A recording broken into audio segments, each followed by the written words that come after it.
नहीं मानते हैं, या जो भी आपका विषय है, आप बोल देते हो ठाकुर जी से, आवश्यकता नहीं है, वो अनावश्यक है। ठाकुर जी जानते हैं, उन्हें सब पता है, उन्हें बताने की आवश्यकता नहीं है। उसे बताया जाता है जो ना जानता हो, उसे प्रमाण दिया जाता है जो ना जानता हो। एक कथा सुनाते हैं, आपने शायद नाम सुना होगा, सदन कसाई। नाम सुना है? महाप्रभु जगन्नाथ जी के परम भक्त हुए श्री सदन कसाई। कसाई थे, मांस विक्रय करते थे, लेकिन तराजू में तोलने के लिए मांस को दूसरे पड़ले में जो भार रखा जाता, बाट रखा जाता, उसकी जगह कुछ पत्थर रखते, और गलती से उनको पता नहीं था, एक शालिग्राम भगवान थे और वो उनसे मांस तोलते थे। जब मांस तोलते थे तो शालिग्राम भगवान लुढ़कते थे दूसरी तरफ। एक बार कोई साधु जा रहे थे, मुंह पे कपड़ा रख के, कसाई की दुकान है, तो कपड़ा रखते हुए गए, उनकी दृष्टि जैसी पड़ी, साधु तो इसलिए देखते हैं कि भाई इन जीवों का भी, इन पे भी भगवान कृपा करे जो बेचारे निर्दोष रूप से कट गए हैं। तो साधु की दृष्टि पड़ी तो उन्होंने देखा दूसरे पडले में तो मांस था, ये पर इधर वाले पडले में ऐसा क्यों लग रहा है कि शालिग्राम भगवान है, ये पत्थर समझ के इसने रख लिए हैं। साधु लौट करके आए, फिर से देखा शालिग्राम जी थे। उन्होंने कही, भैया भैया हो, भैया देवता, तुम जो कर रहे हो ना, ये तो पाप है ही, पर उससे भी बड़ा महापाप तुम ये कर रहे हो कि तुमने दूसरे पडला में ठाकुर जी धरे हैं। सदन कसाई भले ही कसाई थे, लेकिन हृदय से बड़े सरल थे। महाराज जी मुझे पता नहीं था। बोले भगवान है, इनको हमें दे दो। महात्मा ले गए। कथा सबको पता है, मैं सूक्ष्म में जो मूल बात है उस पर आऊंगा, लेकिन थोड़ा सुना दूं, जिन्होंने नहीं सुनी वो सुन लो। सदन कसाई के यहां से ठाकुर जी को ले गए, साधु महात्मा लेकर के गए, पंचामृत अभिषेक किया, इत्र लगाया, चंदन लगा करके ठाकुर जी को तुलसी माला पहनाई, चांदी के सिंहासन पर विराजमान किया, 56 भोग लगाए। रात्रि में स्वप्न में ठाकुर जी आ गए, और स्वप्न में आके ठाकुर जी बोले, मेरो मन ना लग रहा। महात्मा बोले, आपका मेरे घर मन नहीं लग रहा? बोले नहीं। कहां जाना है आपको? वृंदावन जाना है, जगन्नाथपुरी जाना है, बद्रीनाथ जाना, कहां जाना है आपको? कहां मन लगेगा? बोले मोए वही के पास जानो है, सदन कसाई के पास। तो साधु बोले, कसाई है वो, निर्दोष निर्मम जीवों की हत्या करके उनका मांस बेचता है, उसके पास जाना है। ठाकुर जी बोले, वो कैसा भी हो पर हृदय से बहुत सरल है, मुझे उसके तराजू में लुढ़कने में बहुत अच्छा लगता है, मुझे उसके पास छोड़े आओ। महात्मा बोले, भगवान कुछ कृपा करो ना। ठाकुर जी बोले, वो सदा के लिए सुधर जाएगा, तुम जाकर के जब उसको अनुग्रहित करोगे।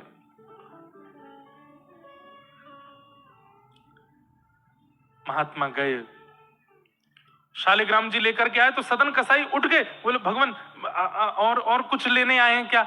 और कोई भी भगवान है क्या मेरे पास? बोले नहीं, वो तो नहीं है, इनको वापस देने आए। बोले क्यों? और ठाकुर जी बोल रहे हैं, तुम्हारे तराजू में उनको आनंद आ रहा है, अब तुम इनको रखो अपने पास।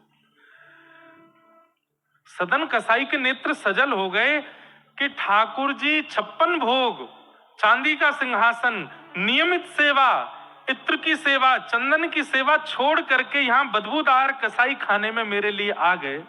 सब छोड़ करके मेरे लिए ठाकुर जी आ सकते हैं, तो क्या मैं ठाकुर जी के लिए दुष्कर्म नहीं छोड़ सकता? उसी समय अपनी दुकान बंद कर दी और आज के बाद मैं कसाई खाने में नहीं रहूंगा। ठाकुर जी ने जब मेरे लिए सिंहासन छोड़ दिया, मेरे लिए सेवा छोड़ दी, मेरे लिए पवित्रता छोड़ दी, मैं ठाकुर जी के लिए अपवित्रता नहीं छोड़ सकता? छोड़ दिया। बंधुओं, अगर ये विचार हर वो व्यक्ति करने लगे जिसके घर में ठाकुर जी की सेवा है, तो उसका घर ही मंदिर बन जाएगा।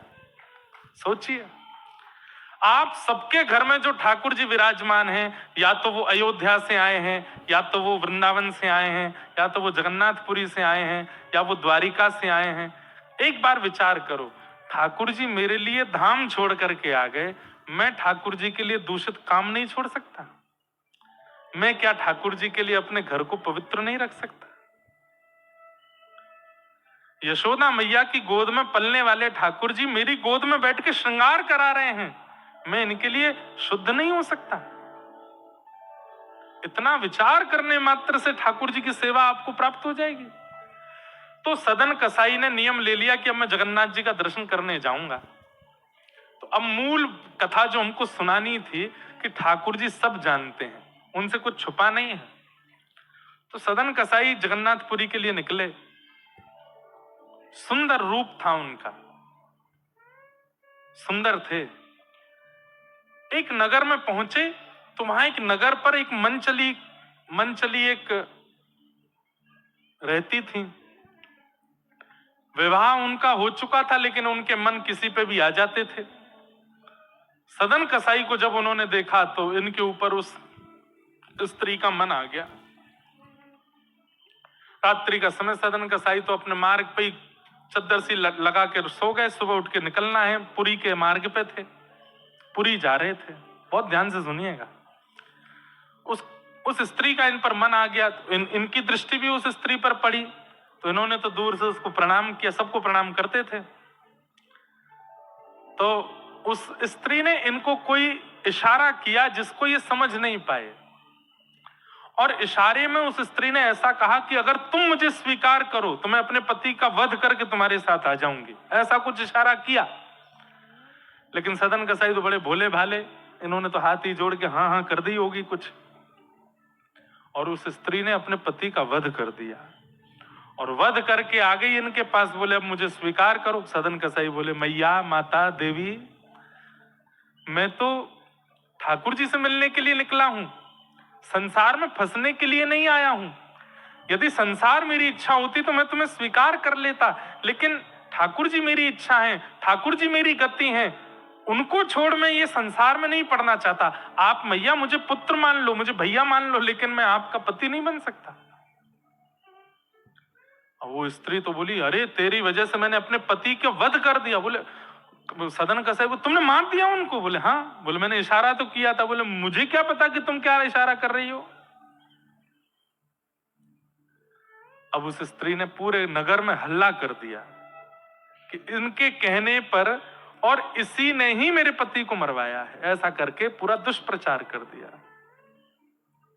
सदन कसाई दुखी नहीं हुए, जगन्नाथ जी से बोले, हे जगन्नाथ, एक बार इन नेत्रों को आप दिख जाते, फिर भले ये जीवन में ये सारे प्रमाद आ जाते तो मैं सह लेता।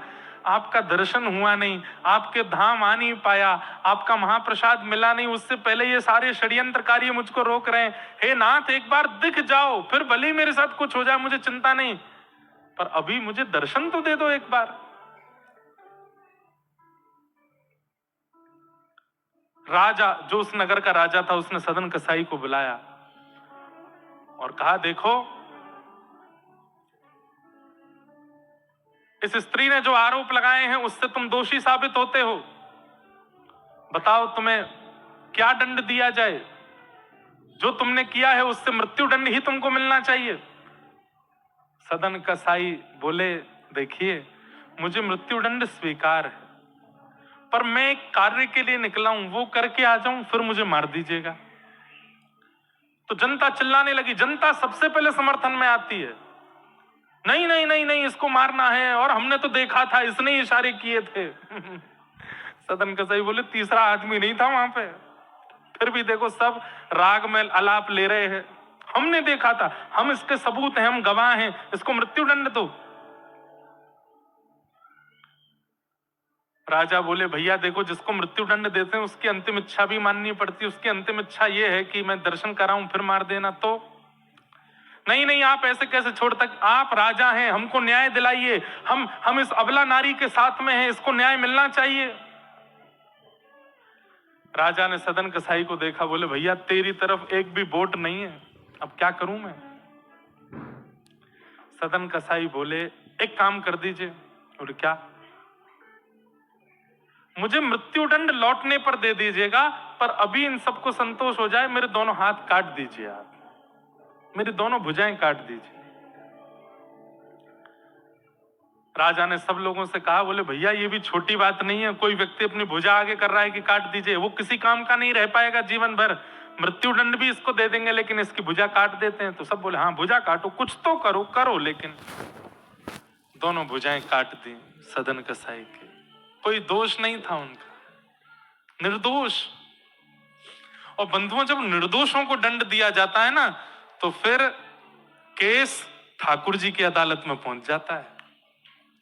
फिर ठाकुर जी देखते हैं, उस निर्दोष को चाहिए सबूत ना प्रस्तुत करे, प्रतीक्षा करे, ठाकुर जी लेके आएंगे सब कुछ। सदन कसाई के दोनों हाथ काट दिए। सदन कसाई रो तो रहे हैं, लेकिन प्रसन्नता में रो रहे हैं। किसी शुभ चिंतक ने आकर के पूछा, तुम्हारे दोनों हाथ काट दिए, तुम्हारे दोनों हाथ काट दिए, तुम फिर भी हंस रहे हो, तुम फिर भी प्रसन्न हो, क्यों?